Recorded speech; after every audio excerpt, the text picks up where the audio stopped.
Assalamualaikum warahmatullahi wabarakatuh. Perkenalkan, nama lengkap saya Maria Ermelinda Wea, biasa dipanggil Marlin. Saya dari Prodi Manajemen semester 4 pagi. Baik, pada video ini saya mau menjelaskan materi tentang studi kelayakan bisnis. Yang pertama yang mau dijelaskan adalah mampu memahami pengertian dan tujuan studi kelayakan bisnis. Studi kelayakan bisnis adalah kegiatan yang menguji kelayakan suatu usaha maupun proyek dengan mengidentifikasi masalah, peluang, tujuan, dan lain-lain. Kegiatan yang mempelajari secara mendalam tentang suatu usaha atau usaha yang akan dijalankan atau tidaknya usaha tersebut. Yang berikutnya, tujuan akan memudahkan perencanaan bisnis. Pelaku bisnis akan mendapatkan informasi yang berhubungan dengan bisnis yang akan dirintis saat menganalisa kelayakan usaha. Yang kedua, mampu menjelaskan apa itu investasi. Investasi adalah kunci untuk mencapai keberhasilan finansial jangka panjang. Dengan berinvestasi, kita dapat meningkatkan nilai keuangan kita, melawan inflasi, mengamankan masa depan kita juga, dan mencapai berbagai tujuan keuangan. Yang ketiga, mampu membedakan intensitas studi kelayakan. Tidak semua proyek akan diteliti dengan tingkat intensitas yang sama. Sebagian proyek yang lain mungkin hanya akan diteliti pada beberapa aspek saja. Yang keempat adalah mampu menjelaskan lembaga-lembaga yang memerlukan studi kelayakan bisnis. Yang pertama itu pihak investor.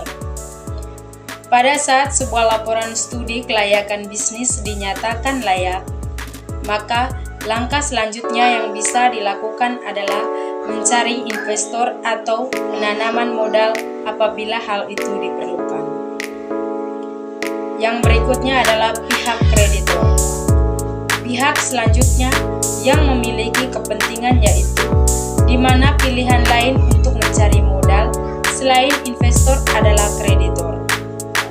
Kreditor yang dimaksud di sini adalah yaitu pihak yang akan dipinjami modal bisnis.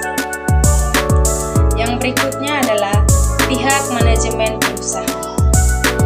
Perusahaan yang juga memerlukan laporan studi kelayakan bisnis. Pada saat studi kelayakan bisnis tersebut dilakukan oleh pihak eksternal seperti auditor. Yang berikutnya adalah pihak pemerintah dan masyarakat. Pemerintah dalam hal ini juga memerlukan studi kelayakan bisnis sebagai bahan laporan perusahaan. Yang berikutnya adalah pihak pemerintah dan masyarakat.